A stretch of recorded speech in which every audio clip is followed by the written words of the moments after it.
The state of New Jersey has been in charge of our school system in Paterson since 1991.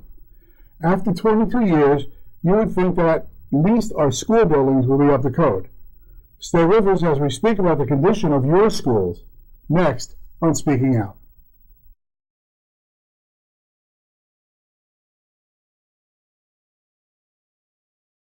Good evening and welcome to Speaking Out. I'm P.E.A, president of the Paterson Education Association. When the state intervened in Paterson schools, many thought that a great change would occur that would make our schools a shining example of what urban schools throughout the state should be like. After 22 years, not so much. Tonight we're going to take a look at examples of the neglect of the Paterson Public Schools by the state, showing you the conditions under which your children and our members have to work. You should be prepared. Some of the pictures you're going to see are not really pleasant. Joining us tonight are Mo Kimberg of the New Jersey Work Environment Council, Linda Reed of the Paterson Education Fund, and Joe Savastano, the third vice president of the P.E.A. Good evening, everyone.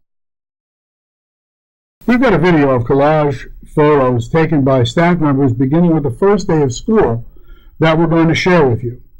And I want Joe Savastano to talk a little bit about how we got these videos. Joe, you were responsible for gathering the videos for P.E.A, or the photos, I should say. Tell us about the effort. Well, what we did is we worked with NJEA, and we set up emails for each school, and we had the members email us photos. They didn't have to tell us who they were, and that's how we gathered the photos in the district. We did this from the beginning of school with all members were asked to participate and just take pictures of whatever was going on in their schools that we needed to see. Do you think members were afraid to cooperate with the effort? Yes, they were. Some are very cautious about what they leak out of their schools in fear of reprisals from the administration. Why would administrators want to cover this stuff up?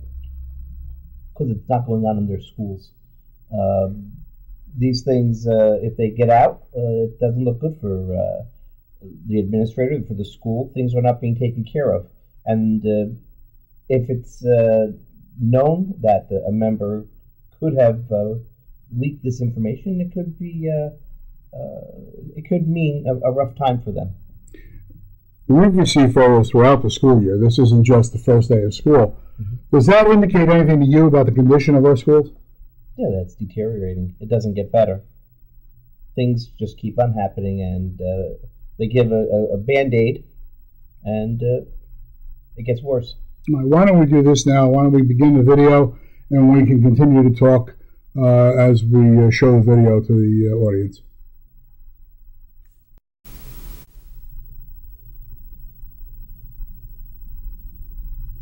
Linda, as we walk through these pictures and we see what's going on, as a community activist with the PEF, what is your perception about the thoughts of community residents about their schools, especially when you see this kind of thing on the air?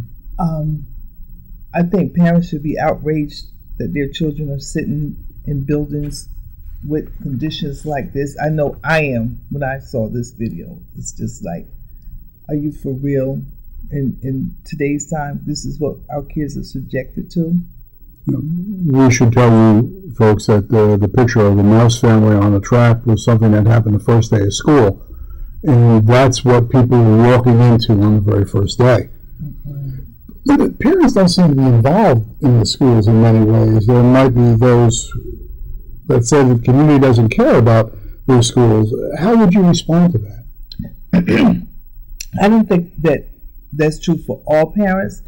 I think what has happened over the years, that a lot of parents have just become distrustful of the system. You know, they can't get the help when they need it, so they just don't believe that they can just go there and get the help for their children. Some parents don't know what to do. You know, if their kids don't come home and complain, they don't know what's going on in the building. We just showed a picture of clogged vents, and The worst part of that, of course, is that the vents are, for in many cases, the HVAC systems. The HVAC systems don't work. The reason they don't work is because the vents are all clogged up with dust and dirt and grime and everything else. So that means that you're either not getting cool air in during the summer or warm air during the winter. Now, you're a campaign organizer for the New Jersey Work Environment Council. What are your major responsibilities as a campaign organizer? Well, I organize the Healthy Schools Now campaign, which is a statewide campaign focusing on school facilities.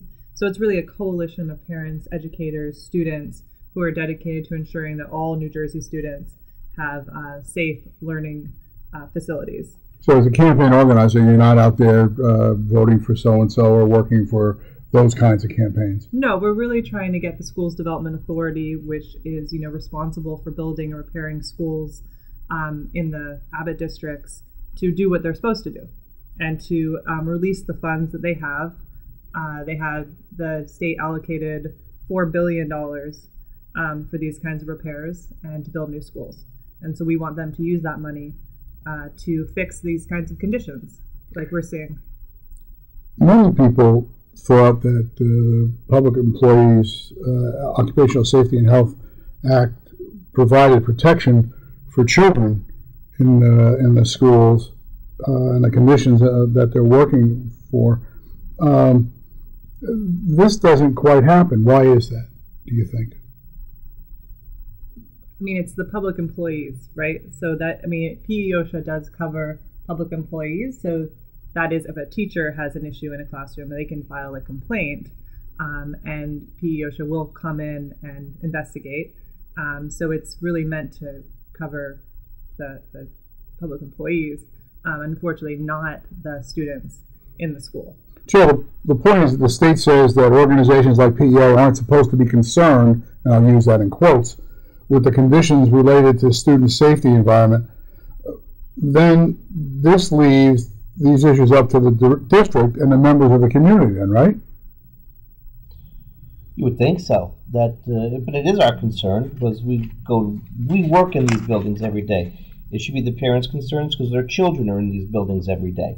We got to walk into these buildings no matter how they look, and we have to put up with it. And one of the things that the state is easily differentiates is when we talk about these things, is that they can say, we're only concerned about the employees. You're not supposed to be concerned about the kids. But the fact of the matter is, as Joe said, we all work, kids and staff, in those schools. Mm-hmm. And so what affects us affects the kids as well, for the most part. Yes, it does.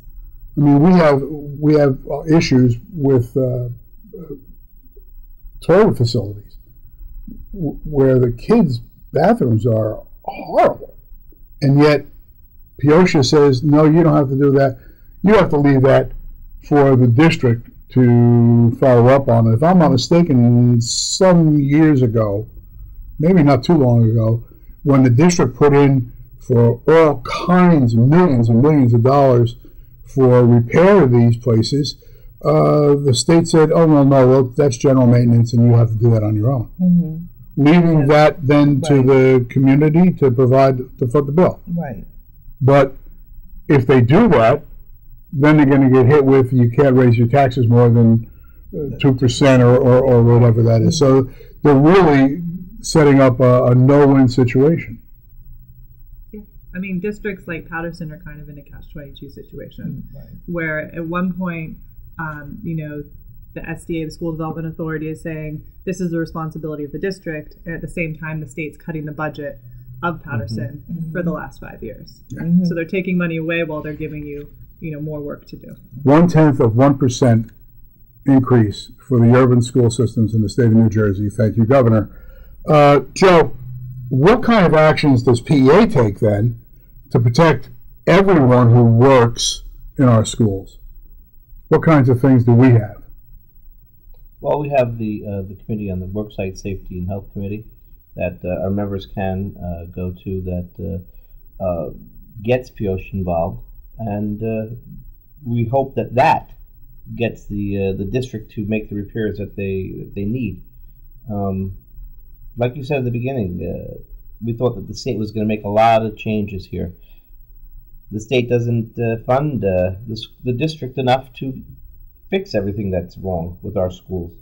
We have schools that are in such disrepair that the children walk around dodging droplets of water when it rains, when we have a big rainstorm.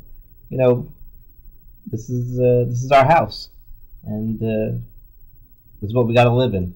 A long time ago, a teacher called me and asked me to come to visit her classroom, and I walked in, and it was in a school that I had been employed in before I came to be full time.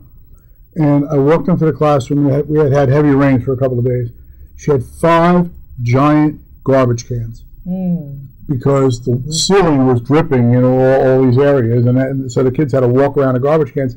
And someone had just called me 2 weeks ago and said exactly the same thing was happening. Different school, different room, same effect. Get the garbage cans ready. And those are the kinds of things we're looking at. We got, I just happen to have a copy here. We filed P.E.A complaints, as Joe mentioned.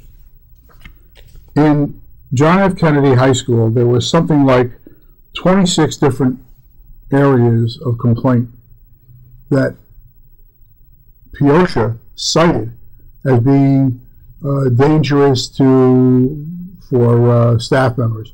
Again, all of these, leaking ceilings and water infiltration, those were bad enough. But 2 things that caught my attention were 2 citations, one in the band room and one, I want to say, in the auditorium, where there were live wires that were less than 3 feet above the floor, sticking out where anybody could touch them. Now, I know that it might be a shock to go into the band room, but this is a whole different kind of shock than people were talking about. And you really have to wonder why anybody would allow that to happen. Maybe they can't fix the ceilings. We had complaints at Kennedy, at school 28, at school 5, I should say, school 8, and school 24. Thousands of dollars in threatened fines by P.E.A to the district if they didn't repair all these. And most of the repairs, when the district responded, they said, well, water filtration is because of bad roofs. Bad roofs are because of the snow. We can't get rid of the snow until spring, which is Paterson's way of dealing with snow removal. And so they can't deal with the ceilings and the leaking roofs. And in the meantime, school 5 has been leaking for 7 years, and they say that they can't fix it.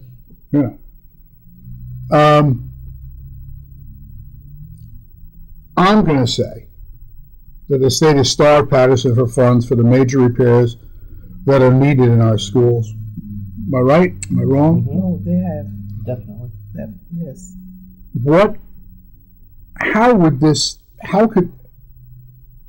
Let's do this first. Aside from what I said, there are other examples of problems that have gone on with funding because of whatever the state's agenda is, right? Such as, if you can think back. Oh, well, in 2010, when Governor Christie took office, he actually stopped the whole repairs and construction program. So, Paterson had Hazel Marshall School was, scheduled to be built, and I think several other schools as well. And that program just completely stopped. So everything has been on hold. While they've started the program up again in the last year or so, the year that they were not doing anything has caused everything else to be backed up. So these kinds of issues, like you're talking about with roofs and boilers and major repairs, they didn't get done. And the new schools didn't get built, and so the schools that you have got overcrowded. And so you've got this ripple effect of decay. The good news is that the botanical garden that was growing on the site of the Marshall Street School, Joe, you told me that had been cut down? It's been cut down. Yep. So ready for something. Yeah, right. And of course, what we have, We don't know what it is. what we have is the foundation that was put in 5 years ago, and now I guess they're going to try to. Yeah, really. I mean, I would assume that foundation needs to be taken. I can't say for sure. I'm not a contractor, but from what it looks like, I mean, it seems like they would have to take out that. So, do you know, I'm Linda? not sure if they have to take it out, but I do know that we got promised that they're going to start. The trailers were coming in about a week ago. Trailers are not there yet, and that they were going to. Well, that's because they got lost in the snow. And as long as the weather remained above 41 degrees more than a couple of days, that they were going to start construction. So we're waiting to see.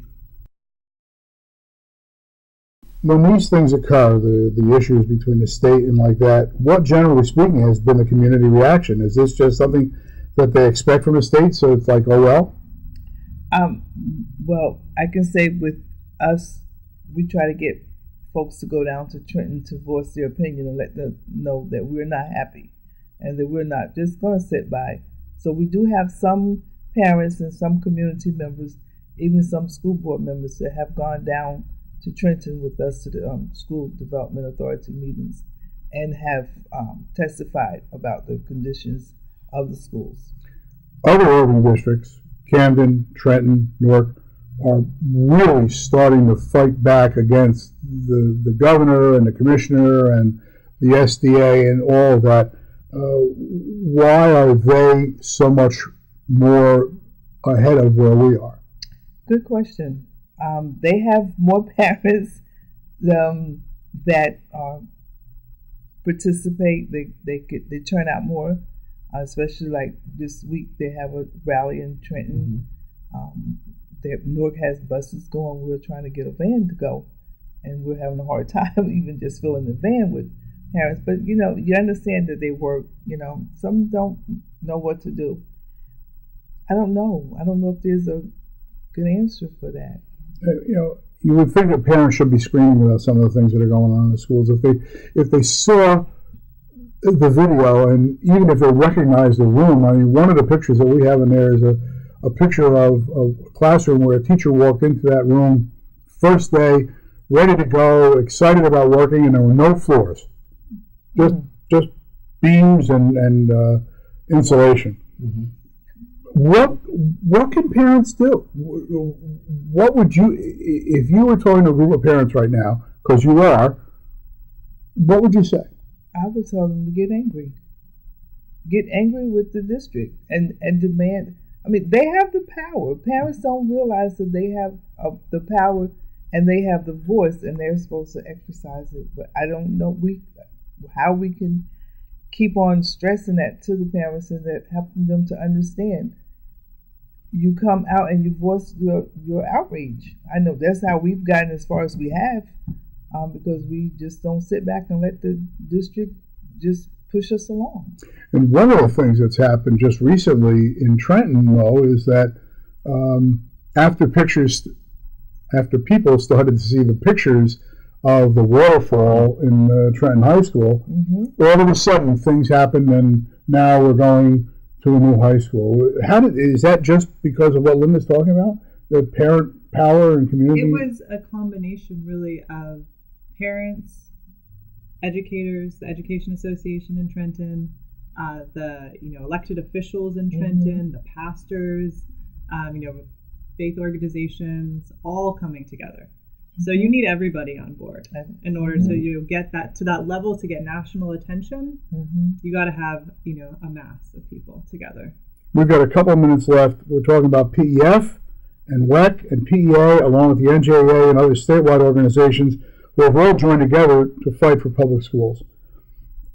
Can you, in 2 minutes, speak about the Healthy Schools Now Coalition and how parents can get involved in that? Okay. So as I said, Healthy Schools Now is a statewide campaign of parents, educators, students, all advocating for a healthy environment for students to learn and educators to work in. And you can join the campaign. We have a Facebook page, Healthy Schools Now on Facebook, so you can like that page. You can also go to our webpage on the njwec.org website. There's a page for Healthy Schools Now, and you can join the campaign that way as well. And once you join the campaign, we'll update you on upcoming actions. Always, going to the School Development Authority board meetings every first Wednesday of the month. It's hard to get down to Trenton, but it's definitely worth, being there. You can also call the SDA too. They have a general hotline, and, making your voice heard is extremely important. So those are some of the ways you can do it.